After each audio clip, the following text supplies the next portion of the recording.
Hey everybody, it's Karyn Bryant. Welcome to the podcast. I'm here with Pete Cummins. And listen, folks, we have a great show for you today. We have got Herb Dean is going to be joining us. I love Herb Dean. What? Now, does he have a? Does he have a thing that he does? Does he have like? No, Herb just shows up and looks cool. That's his thing. Okay, he doesn't have, he doesn't do the heart like Yamasaki. No, he doesn't know. Or this, like a little Mills Herb Lane. shows up is like, what's up, people? I'm here. He needs a thing. He doesn't need a thing. He's got the. He is a thing. I'm thinking of a few things. He's the dude with the dreads that everybody loves. It's Herb. He doesn't need a gimmick. Herb, and then maybe like that. Is that right? Is that what he needs? Yeah, I'm gonna. That's gonna go over really well. Yeah. So Herb will be joining us. I love Herb. He's reffed so many amazing fights, and he did some time in the Ultimate Fighter for season 20 here with the strawweights. We'll talk to him about that, and also he'll be out in Vegas for 181. And just the ear. Remember the ear? The ear, the torn ear. So we'll talk about that as well. The broken arm. Yeah, we'll talk to her. So it's going to be good stuff. But Pete, how was your Thanksgiving? Thanksgiving was good. Was it? Good. A lot of wine.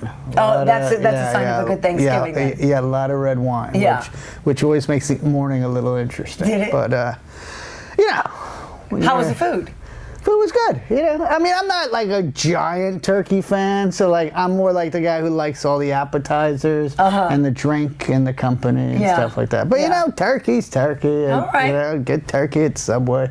Ugh. Oh, by the way, Subway, 6-inch meatball subs, $2 all of December.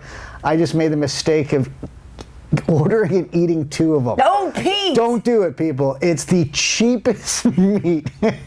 You think? How can they afford to still make a profit selling that? Yeah, so don't let me save you the hell that I'm in right now. Great. This is going to be a real fragrant show. Yeah. Is this what should I expect? Yes. Fragrant? Is it going to repeat on you? Am I expecting things? Karen, I'm a professional. I'm not gonna, I went out in the hallway and did all my fragrant releases before our show. Wow, classing it up right away here. So how was your Thanksgiving? Well, my Thanksgiving was fantastic, and I say this because I can cook. I told you before about the.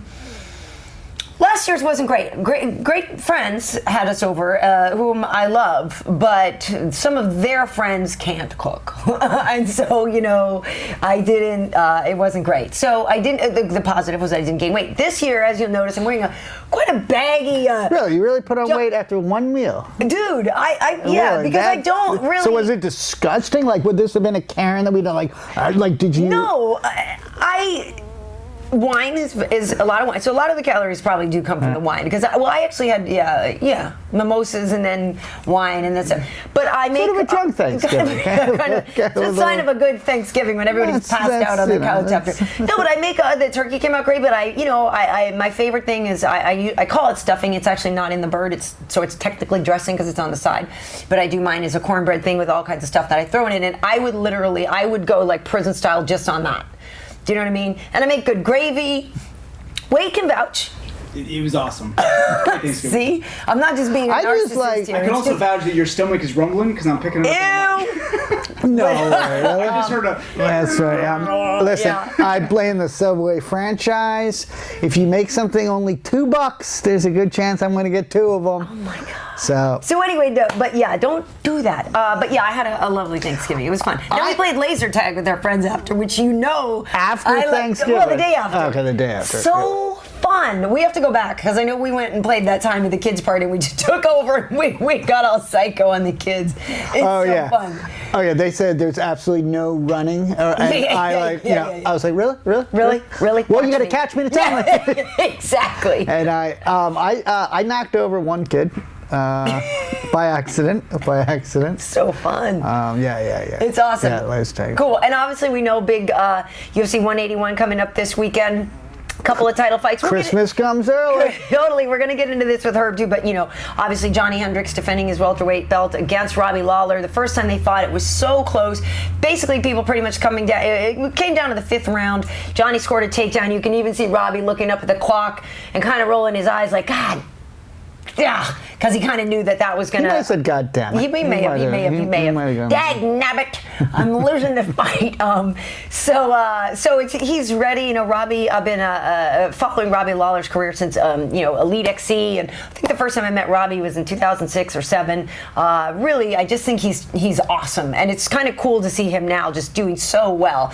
Johnny Hendricks, you meet this guy, you're like, I love him. I love Johnny. You remember he was on the podcast before. He's so friendly and lovely. He's a nice guy. He looks like a 6th grade science teacher. He totally you're like, really? Yeah. I would make the mistake in thinking that I could kick his ass. Yeah, hey, I can kick I would see him in a bar being like, hey, Dr. Doolittle. Wrong. Then that left hand comes out and you wake up next week. But he does. He looks like my old science teacher. Yeah, so that's a hot fight. I'm not sure, I feel like momentum is with Robbie only because he hasn't had the injuries. Johnny had a bicep injury and he's recovering from that. So I feel like momentum is with Robbie.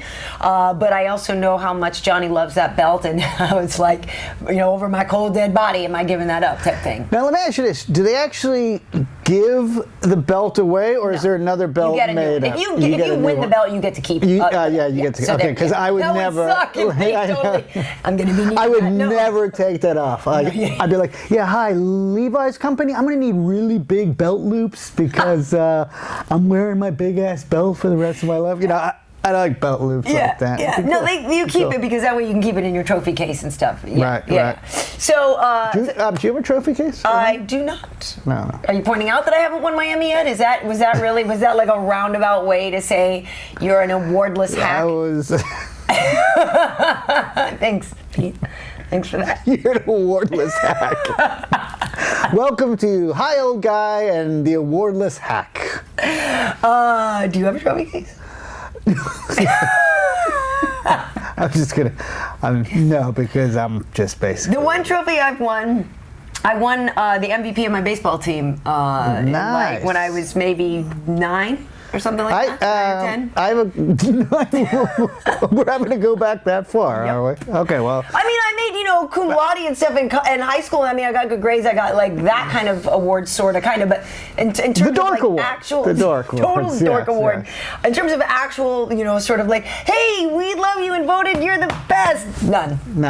I got a lot of participation awards. Do you? Until I stopped participating. Then I, I did. I got a Hero of the Community Award. Really? Actually, yeah. A Hero of the Community Award. From the mayor signed it, I believe. Yeah. Something like that, yeah. Really? Yeah. How'd you get that? My old kickboxing coach actually, sort of nominated us for this award because of the positive things that MMA he does for martial arts and the community. Really? Don't ask too many questions. Yeah. Do you have like an alter ego when you go in a hero mode? No. Wow. Don't press me in the hero community. Don't dig too deeply. Pete Cummins, I am a role model for young ladies everywhere. That's right. I really am. But that's cool. All right. Yeah. So also at UFC 181, Anthony Pettis and Gilbert Melendez taking each other on this one. Again, Gilbert and Robbie, I've known those two for so long from back in the day. I feel like Gilbert has that, we know he's got the scrap pack, but Gilbert is all like head down and battle. You have to kill him to beat him, literally. But Anthony is so flashy, and it's funny because I was talking to some of the women who are on The Ultimate Fighter, and the conversation came up about Gilbert and Anthony, and one of the two that I was talking to happened to be on Anthony's team, but saying like just how impressive he is and how they would be training for the show and just sometimes would just stop and just watch what Anthony was doing, he and his brother, because it's really that fantastic, and he's just gifted, he's gifted, and it's really fun to watch him. And her concern was that maybe Gilbert hadn't evolved enough from who he is, that brawler. Which is a fair argument. I could see that. But I feel like Gilbert is just getting, he's been in the zone. He's been good a long time, and I feel like it's his moment. I thought, he actually kind of beat Benson Henderson that time. It was such a close fight. We'll see. So what are your calls on those two fights? I don't know. I can't say. But I will say this. People should listen to last week's podcast with Travis Brown. I will say that Travis Brown is a winner on the podcast. Remember? Yeah, Travis, the guy with the beard last week. He's fighting Brendan Schaub, so that'll also be a good All right, so that's the one fight you're calling. I will say that Travis will beat Brendan. Okay. Yes, I'll go there. The other ones I can't pick. It's too. Hero of the community, more like shucker and jive of the community. Not really. No, I really don't know, and I would love to hear people's opinions. Write it in the comments or tweet us or whatever, because I feel like these are closely matched fights. Like I said, I kind of tipping my hat slightly to Lawler because of the momentum. All right. But. I mean, Johnny's fantastic. He takes everybody down. I mean, I don't know, Pete. That's why it's fun. Time to talk to Herb Dean. What you have predictions? I'm just thinking maybe if I lived in your community, I would have picked up an award too. Apparently, my community's a little tougher. Who are you picking, Pete? Well, I'm going to pick, let's see, Lawler and Anthony. Okay. All right. So one champ keeps it. And one champ loses it. That would be known as courage. Courage to put something out there. Wow. And also not having to be accountable to, because you don't actually run into the And when I come on next week and go, oh, well, I was 0 for 2, what are you going to do about it? Let's move on. The thing that's interesting is that people do, some fighters really watch, UFC Tonight, really watch our weigh-in shows, really watch everything and remember everything you said. So some guys will really come up to you after, like, oh, yeah, you picked against me. You remember that? Yeah. Yeah, basically don't come after me because I just flipped a coin. Okay. Pretty much. Well, that's cool. We're going to talk to Herb Dean about that, so we should probably bring Herb in because he's going to be at those fights. All right, folks, so we have got Herb Dean on with us now. Herb, welcome to the podcast. Listen, we were just talking about you before. Pete was wondering, how Yamasaki does the thing with the heart? And this whole thing, he was like, does Herb have a thing? And I was like, yeah. He walks out and goes, Herb's here.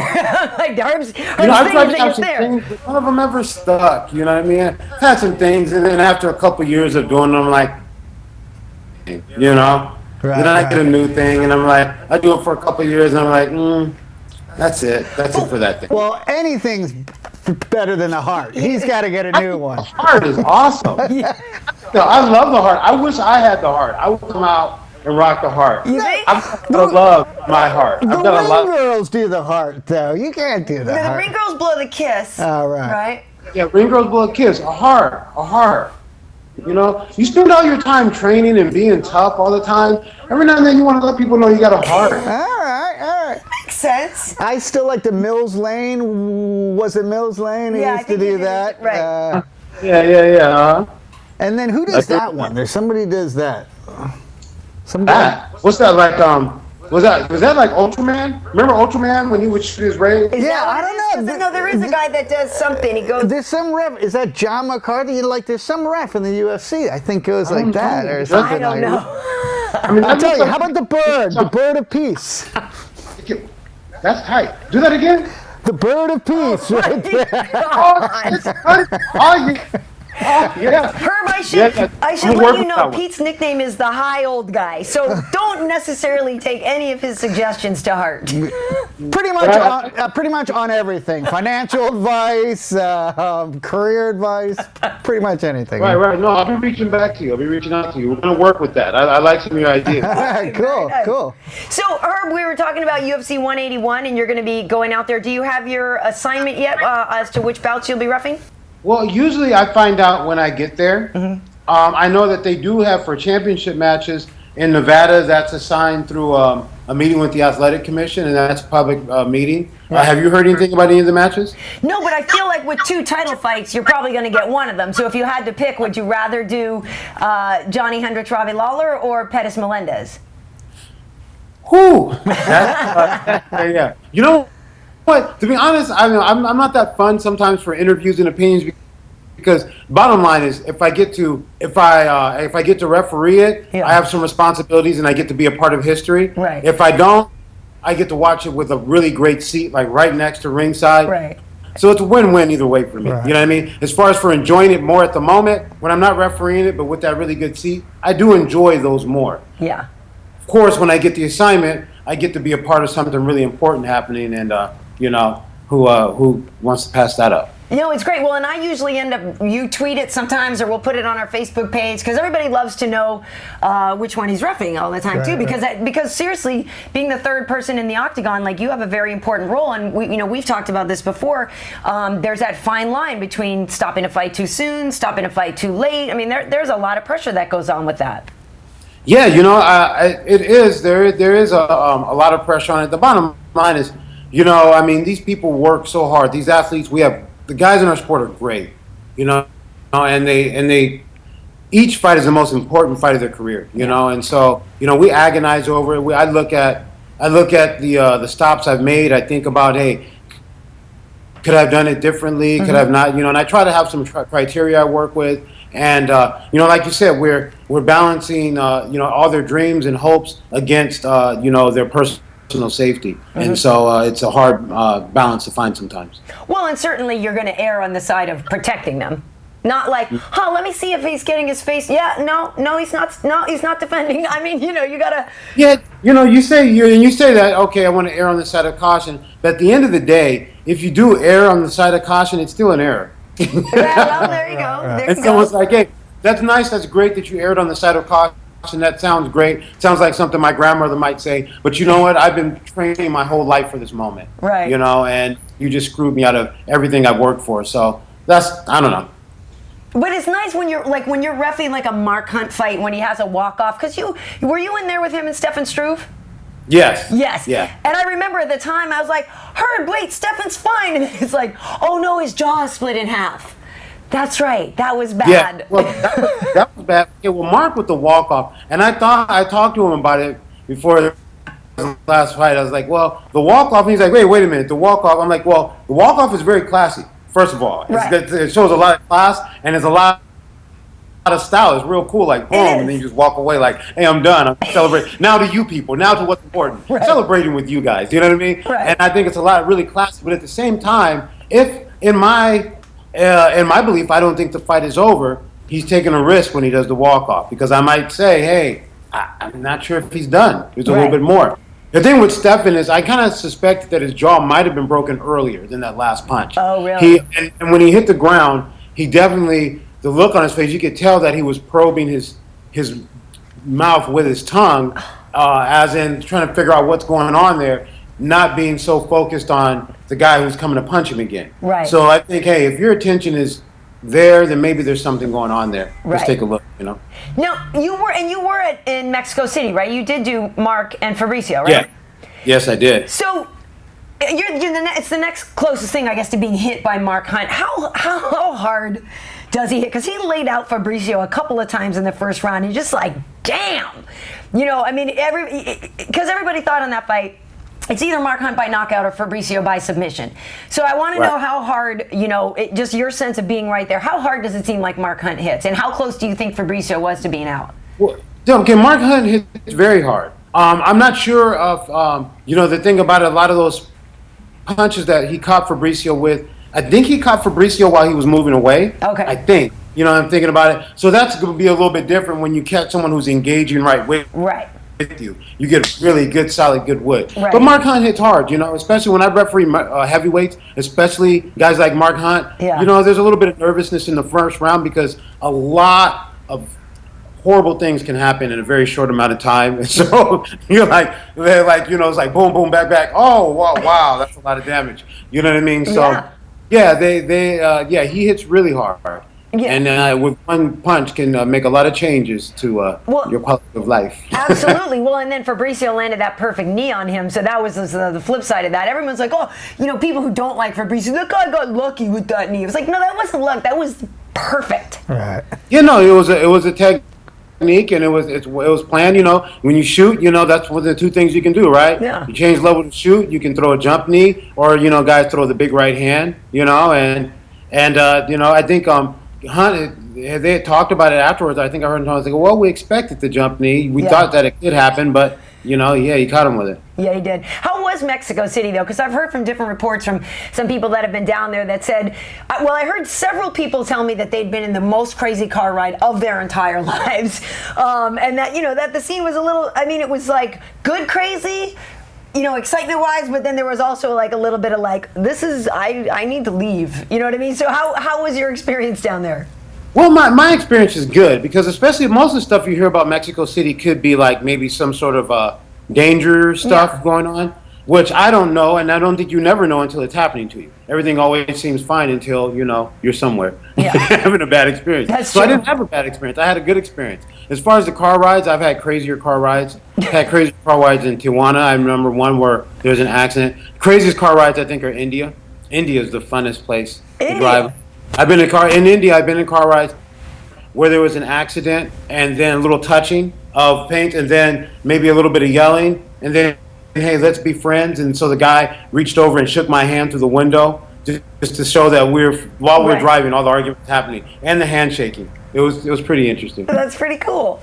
So I mentioned too before we introduced you that you've been at the Ultimate Fighter, fights, doing some of those.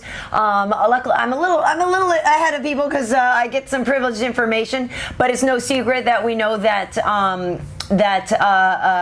Rose Namajunas is going to be fighting JoJo, and that also Carla Esparza was going to be fighting Tisha. You were in the ring for those. You don't have to give away what happens, but what's your impression of these ladies? They're only 115 pounds, but they're so exciting to watch. I'm just curious what your experience has been working on the Ultimate Fighter. My experience is okay. I've always been very excited about ladies MMA. Yeah. I thought it was I think it's always been. I've always thought it was the best thing going. Oh yeah. For one, because it's one of the sports where some sports are more exciting to watch men do. Some are more exciting to watch women do. I think, for my personal taste, I think that MMA it's exciting to watch both. The women have a lot of things that they bring to the table that guys don't do, and so it's kind of a different game and a fun game. Yeah. A lot of times they're a lot more technical. It's kind of more fun. I don't know. It's just I think it's just great, and I think the show is great because there's a lot of emoting as far as the little beefs that are going on. You know what I mean? That's cool. I always like when there's beef. You know what I mean? This is better than Tupac and Biggie. You know what I'm saying? Right. There's beef going on, and I'm really excited. And also I've seen a lot of these ladies fight, in different shows around the country. Right. I've even had the opportunity to referee a couple of them. So it's exciting to see, after all the hard work of the ladies, another division being added. Yeah, it's exciting, and it's funny because I've known Rose for a few years now. I first met her, with Pat Barry, and it's just exciting for me to see how well she's doing. And before we would try to go hang out in Vegas, and she was underage. She can't even get into a club. You know what I mean? She was so young, but she was already so dedicated to the sport. And I think, I don't know if you saw the Paige Van Zandt fight the other day with Karyn. These, young girls are just on fire. They're just killing it right now. Yeah. I think it's great. It's fun. And so, the other thing with the women's fight was the ear. This was the other fight a couple weeks ago, and who was the ref for that fight? Were you in the? Was that you? I was referee for the year. Yes. Were you for the year? Wow. So walk us through that. That was a really interesting experience right there. First of all, the fight first. She, the first round was action packed. Yeah. Girl jumped right in her face. Boom, boom, boom, boom. Was put at a pace, but then the round started to get interesting because she started making adjustments. Right. And starting to okay, I'm gonna slip this way, and boom, boom, and then started to slip. Then the touch back happened, and then okay, now the touch, and then adding combinations. Right. So the match was getting interesting, especially at that altitude. I was really looking forward to how the second round was going to go, just as far as being an exciting fight. It looked very competitive. She got the cut. It looked pretty bad. The ear, of course, the ear exploded. You know what I mean? And it kind of looked bad. But I got to look in there. I got to look at it, and the doctor got to look at it. And I wanted to give I thought it was pretty bad, and I thought that was about enough, but the doctor said it was okay. And the cut person, I got two people I'm working with who know more about, cuts and things like that than me. So, they said it was okay to go, and I want to give the cut person a chance to give it a go. Okay. So we let it go, but then I'm looking at that. I'm like, you know what? one headlock gone bad, and that's a bad situation. You know what I mean? And so it was time for me to stop it. So was it you who ultimately stopped it? It wasn't the doctor who said it's got to stop?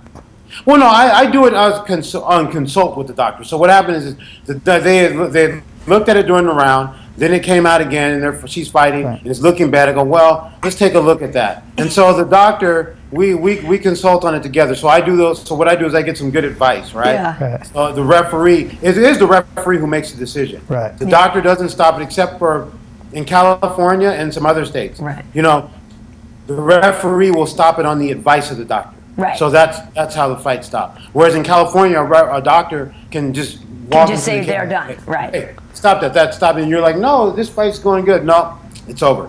So what it is it's technically is the referee stops it on the advice of the doctor. Well, what was interesting too, because it seemed like what happened, it wasn't even the punch, it was the pulling back of the punch that like grabbed her ear and ripped it open. Is that right? Or was it, I mean, I guess it was a combination of the punch. I didn't see it like that. First of all, I think it was on the other side of me, the actual blow. All I saw was the explosion. Oh. I saw a little explosion. I saw, that's interesting. I wonder what's this going to look like when I get over here. Yeah, like kind of like I was expecting. Yeah.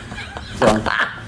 I just don't know what doctor can take a look at it and go, you can go out there some more. Well, because it may bleed a lot, but like it's not really a danger. It's not getting in her eyes. It's not this, but like you said, I mean, depending on what move Jessica goes for, any kind of certain submission, like that thing is torn off. Right. That's what's nasty. You might get it punched. You might punch it more and injure it worse. But also, if they get into a scramble, and that somebody's head is slipping out of a lock or something like that, or any type of scramble where it's putting some serious pressure on that, I wasn't sure what was going to happen. That was more what my concern was. Plus, it turned into a target because it was a moment too. Or it turns into something that you don't even want to touch. You're At that point, you aim for it because you know you can get the fight finished. Right, and you should have seen the look she gave me when I was going to stop that fight. Yeah. Oh man, that was like one of the most intense looks I've ever had. Like, first she looked at me, and all I could think was head movement. Okay, just head movement, just in case. Start slipping. And then she looked like, and then she just left. And I was like, I felt really bad because I think she really wanted that fight to continue. Right. And it was just unfortunate. I hope they get a rematch. Yeah, I hope so too. It was like you said, it was a very exciting fight. Now, who was it who was trying to convince you that he didn't break his arms? Sylvia? Who's that? That's Tim Sylvia. Yeah. Tim Sylvia. Yeah. So was that the same type of look? You just have this like ultra competitive person who's trying to convince you that that they're fine. No, it wasn't the same look. The same look was different. The look with him was like, no, this is going to happen. We're going to fight now. This fight's going to continue to go.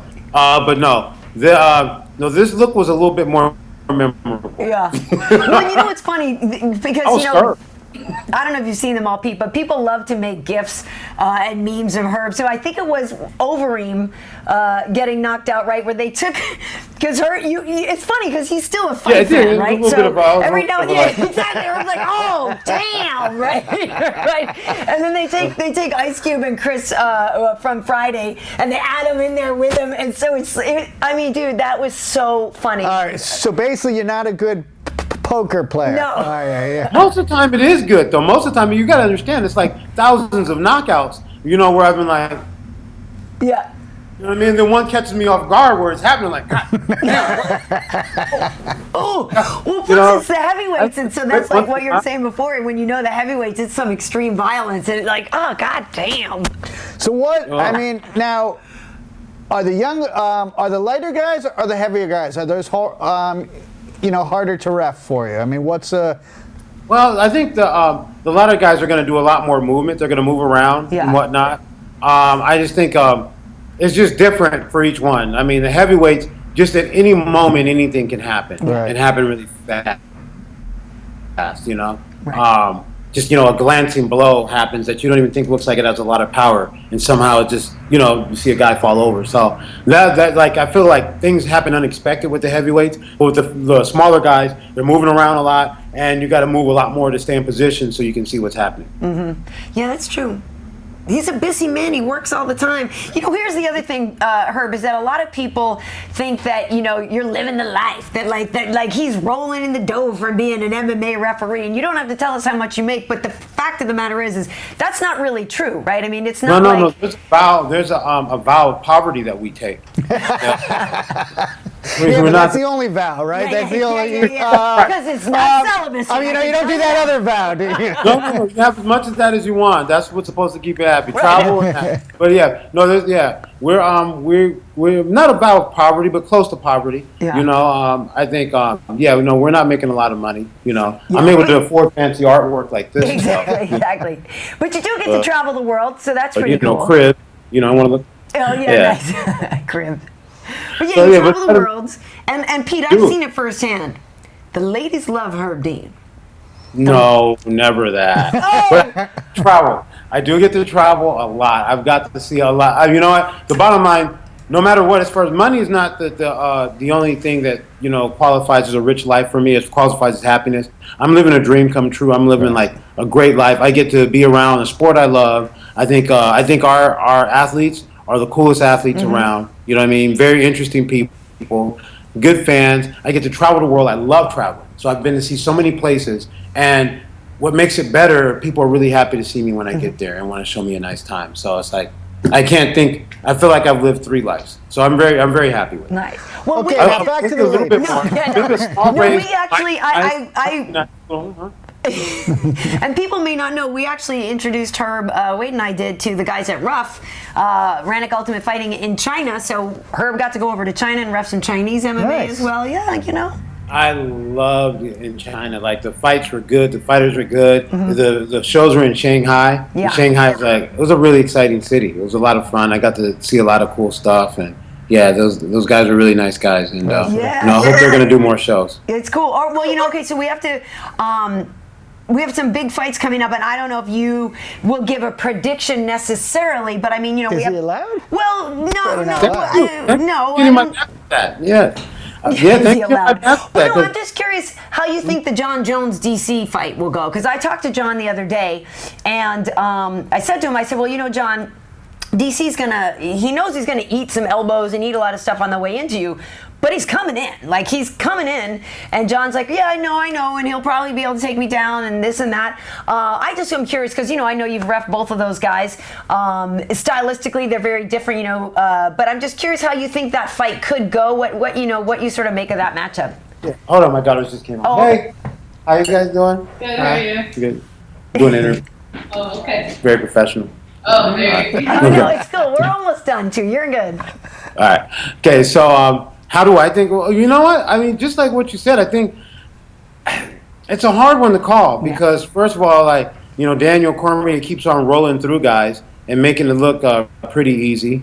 John Jones is hard to call because he changes. He has so many different things he's good at. Yeah. And he's able to change and adapt. You know what I mean? I've seen in more than one fight where, like, there's one round, he has a rough round, and then it's like those kung fu movies where they change styles, you know what I mean? Come with a new style. Like, he literally did the style change, like on Machida. Right. And then came with a whole different style. Yeah, he did. You're right. Yeah. And it was the answer to the problem. So, you know, it's just exciting to see, you know? Yeah, it's pretty great. I mean, there's some really good ones coming up, but so we'll see you in the octagon on Saturday night. And when we get your assignment, make sure that you do tweet it out, and also I wanted to ask you, because I know that the Fight Academy in Pasadena has moved. So what's the deal with the new location? Oh, the new location is great. It's over on a street called what is the name of the street? Okay. Anyway, it's on. It's in Pasadena. It's in Pasadena still, though, yeah? It's on Allen. It's on Allen, right on the corner of Allen. So it's great because there's a coffee house right on the corner, and so there's a lot of traffic there, and there's also right near the metro station. The room, even though we thought we liked the big open space, the way the rooms were divided up were perfect for us. It's actually a better use of the space for us. So I think it's all around much better. We were in Old Town Pasadena before, but we're kind of off to the side where we didn't get a lot of walk-through traffic that might be people who are interested in doing what we're doing. Yeah. And right now, I think we're in a really good. It's a perfect spot for us. Nice. And once again, if you want to plug your ref school, where can people? You have another cycle of that coming around, right? Herbdean.com. and I'm going to be doing my referee school. And May I do it on May Cinco de Mayo weekend? Because usually that's when Mayweather is beating up somebody. Right. You know, when it's staying Cinco de Mayo, so you usually don't have a UFC that day. Right. So it's a good day for me to do my my ref school. And what we do is we do refereeing and judging, and it's a lot of fun. You can find out about it at herbdean.com. And you know, a lot of the guys who I get to referee, you go to the website, you get to see pictures of me with my students as they're refereeing UFCs all over the world or judging UFCs, and it's cool. I get to meet a lot of cool people and talk about officiating MMA. If that's exciting to you, then show up, and you know, that's what we do. And there's a certificate involved, and that certificate is what you need. More of the athletic commissions are following now that they don't want officials that have not passed a certification course. Nice. Very nice. Cool. So yeah, Cinco de Mayo weekend, go on. You know, because the spaces are limited, so the earlier people go on, the better, because I can only teach so many people at once. So it's not something I do like a big 100-person seminar. I usually cut it off at 20 people. Right. He likes to keep it intimate. Yes. Cool. Yeah, you gotta keep it intimate. Well, Herb, you know, I definitely, I could talk to you all day, and we'll definitely come back out to the new location and check out your gym. But always a pleasure catching up with you. And so, what are you working on the bird thing? Is this it? Is this happening? There you go. Look at that. That's good. Get that trademarked. Oh my What's that? The bird of peace? Oh man. What's that? Is that the dove of peace that's going up there? Is it double birds of peace? What is that? No, Yeah, it's it's just no wings. it's just one. It's Just one. A bird But flying that's- away. Yeah. Now you could Something split of them. peace. I thought you Like I thought that. you called it the dove peace. The dove of peace. Yeah, the dove, the bird of peace. I thought you said double. Yeah. Yeah. Yeah, the dove of peace. Double peace. Or is it because Ebonics or something? Double peace? It was dove of peace. You know what I'm saying? That's what I said. Dove. Dub. I'm rolling on some dubs. No, that's a whole other thing. All right. Okay. Awesome. Well, thank you so much, Herb, and we'll see you soon. Take it easy. Is he frozen? No, he's not. Okay. No, See you're you. there. All right, thanks. That Thanks was for a having good me. poker face. I'm here. I don't want to hang up first. You guys have to hang up first. You know. Okay, I feel There's bad. always that awkward You moment push when the you're button. done, you're I trying know, to find the I author. know. You push the button first. You push All it right, first. I'll do it. But Herb, always a pleasure. It's so great catching up with you, and we'll see you real soon. I'm gonna hit the red button now, Herb. All right. Okay. All right. Bye, Herb. Thanks. He's awesome. That was great. Herb is awesome. So maybe you could do the ref school. Yeah, maybe. Or maybe I should, because then I'll get a certificate and then I can add it to my trophy case. So not only is she a certified ref, but she was also the hero of a small hero-less community at one point. Exactly. Like, do people get to like call out like, "Yes, Karyn," you know? And then there's a light shining in the sky, and you're like, that it? "Wait, excuse me, it's time for me to be a hero of the community." That's right. And then I like I don't know. I don't even know what my superhero power would be. I just talk somebody to death. I just talk them down. See the alarms right Like now. this, The sirens are going. They need me. Somewhere out there, Somebody out there. is a person in community who needs. No, I just good I thing. love Herb's nonchalance. Like, yeah, so I went over to the ear. I took a look. I checked it out. I went to see what's going on in there. You just Yeah. about see to the other side of her brain. My God. Yeah, he's like, I mean, if you're a fighter, you have to be, you have to feel pretty comfortable knowing that he's. Yeah, oh, yeah, yeah, he's good. And Dana has always He's said got to that. do that. Yeah. Oh God. Dana's always said that he, really likes Herb's judgment and Right. really respects him and stuff. So it's tricky. It's tricky. Well, we have time for maybe a quick praise or pummel here, and then we should what. What? Okay. Well, no, because this is actually very interesting. Last week all these things were going on in Ferguson after the jury, not the jury, but they decided that they weren't going to press charges against Officer Wilson. And they decide this at night. Like, Right, yeah, they could have totally put this out in the daytime. But, of course, instant fires, instant problems, really a terrible situation. The other day, the St. Louis Rams, about 4 or 5 of the guys came out of the tunnel before they got on the field, and they came out with their hands up in a don't shoot situation. And so they were out there on the field for a little bit, and then the rest of the team, came out and joined them. I want to know if you're praising that or pummeling that. I know that a lot of law enforcement people were not happy about that. That's kind of tough being sort of a white guy to actually comment on that. Because here's the thing is I didn't follow it like really closely. Right. So I don't know if it's bogus that the cop wasn't charged or not. So, but listen, what are you hoping to accomplish to do that after the fact? It's now after the fact. So now the job is to try to keep calm. So you going up doing that, well, you're not going to get anything overturned.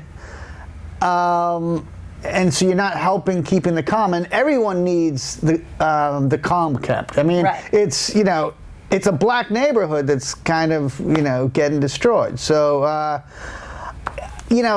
I guess I pummel it, but then again, I'm a white guy sitting here, and and kind of who am I to say what that anger and years upon years of that anger would be? I mean, so I don't know. I'm pummeling it with an asterisk that I'm a white guy. Right, please don't. And then I realized that I'm a white guy. No, I mean, it is tricky because on the one hand you could pummel it because you could say it's maybe not the right place for that kind of display either, and also I don't know if they cleared it with with the network or the NFL. I don't think I'm sure they didn't. But and not just because I have chocolatey skin, but I am actually going to praise that. I feel like if you're the St. Louis Rams, that's their community, part of their community. I feel like it was more of a solidarity of like a we feel your pain thing. Maybe not as much more as a F you to the cops. I don't know. I just kind of saw it and I took it as a solidarity thing, and that like our hearts are out with you, we feel you, and that this was a crappy situation. Hey, I mean, if they had done it before the verdict or the indictment, exactly, the non-indictment. You know what? Then I would have come out and praised it.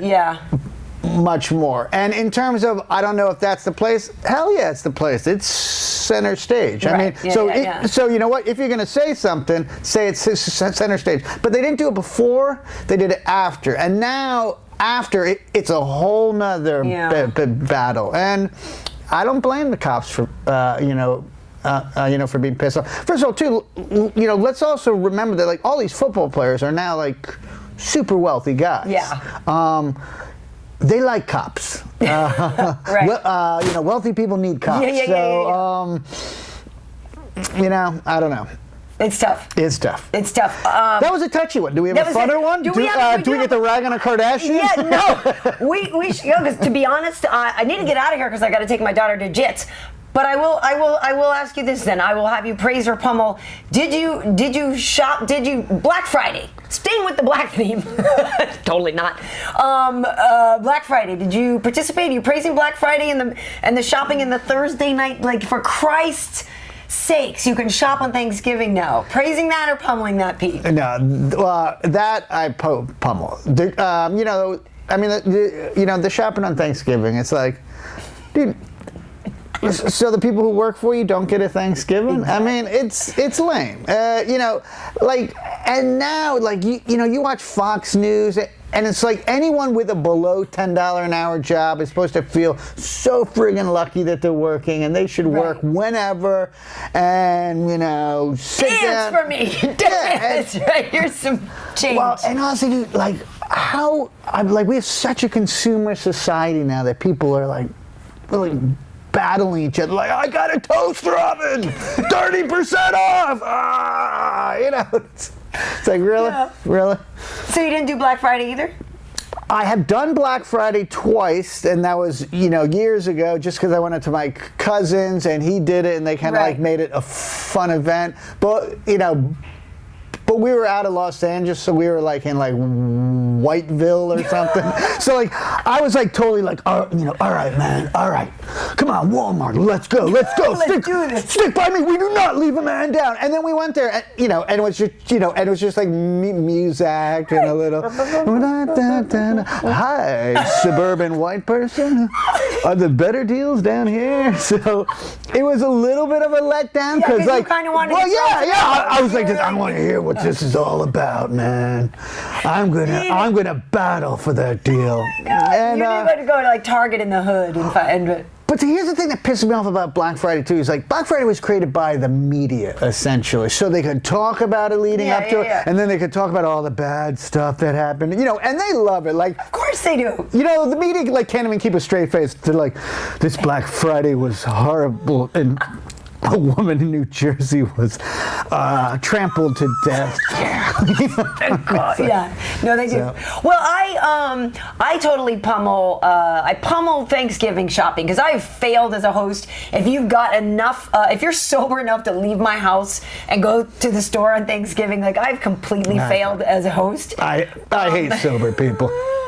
So I think that's also ridiculous. So like you said, they don't get a Thanksgiving. I feel like it's. Like Thanksgiving is the one holiday that hasn't been oversaturated with just buy stuff, and so now they're turning it into that. Like because we know Christmas is all about the presents now, and not about anything else. Halloween now they started promoting after the 4th of July, like literally. Like Thanksgiving's got nothing, so we have to make it the starting gate for exactly. Christmas. And so I'm really kind of pissed off that Thanksgiving has been slighted like that because I feel like that is one of the better holidays in terms of just being with your family and people that you like and the goodness of that. And I've never done a Black Friday thing. I've never woken up at 3:45 to go to Target. I can't be bothered with that. I did hit some stuff on the weekend that was nice to get like. I got some Christmas decorations. Sounds like you just were late on it. I went on Saturday. Sounds like you just didn't do it right. Christmas decorations, right? I failed. I went to Black Saturday. I went to Gray Saturday. What do we even call that? I will maybe shop today on Cyber Monday, Pete. I might buy some stuff today. But only because of the deal. But I don't really even know what I want. And my mother-in-law is calling me asking for Christmas. I don't know what do you need, Wade? A drone. A drone. So I'm going to get him a drone, right? But I can't buy that without him. So he needs to pick the drone. What, like a real drone? Yeah, like a drone to fly around to film stuff. Yeah. Oh no. I thought Wade was like taking out people now. Oh no. We'll get him a drone. So coming soon to MMA Heat. Cool aerial shots of stuff. That's pretty cool. You know what you want. And the funny thing is, I actually sat down with him the other day and I said, "Hey Wade, I know what I want to get you for Christmas. I kind of need your opinion. Like, what do you want?"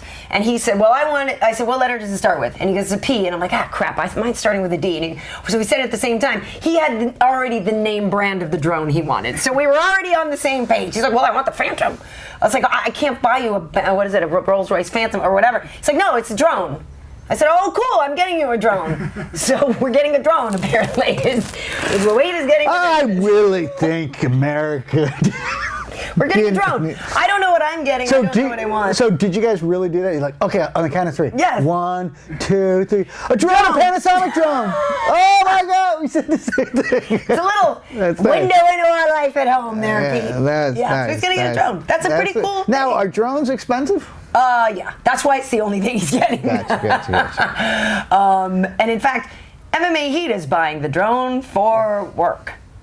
Wink, wink. If anyone up there is at the Secretary of State's office in Sacramento, M&A Heat will be writing off the drone. Exactly. Using a 3-year depreciation. Exactly. And we might actually need to consult you. You actually do accounting and stuff like that for a side gig. 100% for work. 100% for work. 100% for work. Do a 3-year depreciation. I just do a straight line depreciation, and this podcast has officially gone into the holy crap, this is boring mode. All right, but anyway, Pete, let's wrap. That's it. We don't have any more praise. Well, no, I gotta go. We're gonna be late for jits. All right. Gonna be late for jits. I pummel everything else. I'm just saying. Whatever. Well, the other thing was gonna be Ray Rice going out and partying after his appeal got overturned. Pummel City. He's like, woohoo! I get to go. I do like that his wife said it was the first time he'd ever hit her. because That hard. Ray Rice is. That's terrible. Yeah. ... that hard. No, because I gotta say, Ray Rice is a heck of a learner. I mean, that was, I mean, his, he really caught on to that, wife abusing thing quickly. Just, I mean, most guys start with the hair pulling and the dragging, but he just went boom. Straight to. Oh, it's bad, but yeah. So he. Yeah, he's reinstated. So we're gonna see him now next the question week. is who anybody want to sign him? That's the whole thing. It'll come down the line to Praise or Pummel the team. Who does the Raiders will sign him. The Raiders. By the way, I just pummel the Raiders. In general, everybody pummels the I'm Raiders. so sick of them. Like, silver and black, man. We're really... No, you're not. You suck this year. You're like, what? You sucked for, many years going back. Good. We get penalties. Well, you don't get any points. But yeah, the Raiders will sign him. Wow. They just might. Well, Pete, where can people find you on Twitter? Mind Noogie. Mind Noogie. MINDNOOGIE. That's right. You can find me on Twitter at Karyn Bryant, KarynBryant. You can follow me on Facebook. You can definitely please like our MMA Heat Facebook page. We put a lot of things up there first. You can also subscribe to my YouTube channel, YouTube.com/Karyn Bryant. If you subscribe, that way you'll get this podcast right away. We're now also back on iTunes with these podcasts. Nice. So if you go to MMAHeat.com/podcast, you can download them right from there, but you can also get a link to iTunes from there. And we've got a bunch of all the old ones up there as well. So what? So I was just going to say, my little experiment last week where everyone was supposed to tell 2 people. Yes. And in 35 days, I would have 68 million Twitter followers. Well, I'm happy to report that last week I started with 121 Twitter followers, and this week, after just 7 days, I have 121 Twitter followers. So if you people aren't going to take me seriously, damn it, 7 days of bad luck for everybody who didn't tell 2 people. Oh, my I'm goodness. just, so anyway, my experiment's not working. I'm sorry to hear that, Pete. Also, folks, go to MMAHeat.com/Onnit, ONNIT. Christmas is coming. I took my new mood last night. I love my new mood for my crazy dreams. Are you becoming addicted to I'm a that little stuff? bit hot on the new mood. No, I have my Alpha Brain today, and I went and did a nice interview with Kevin Harvick. Whoa, you're mixing New Mood and Alpha Brain? No, you're supposed to. It's the dialed-in cocktail that you're supposed to. That is dangerous. And Alpha did Brain you lace it with happy oil? I did. I put some krill oil. It's fantastic. No, but you got to go there. It's actually, a lot of people I think have been like, oh man, I've been meaning to try the Onnit. So get it now. We'll get you a discount on it, or you get it for somebody for the holidays. Yeah, don't worry about normally bettering yourself. Just get this stuff. Take this. Take the pill. Bingo! I was explaining the Matrix to the Munchkin the other day. On a broad scale, I was like, what if your whole existence, you're just essentially like a battery for an alien? And she, mind blown. Well, yeah, she's 8. I didn't show her the movie. Anyway, folks, thank you for joining us. Thanks again to Herb Dean. He's the man. Love me some Herb. Very cool. Thanks for listening, guys. We'll see you next time.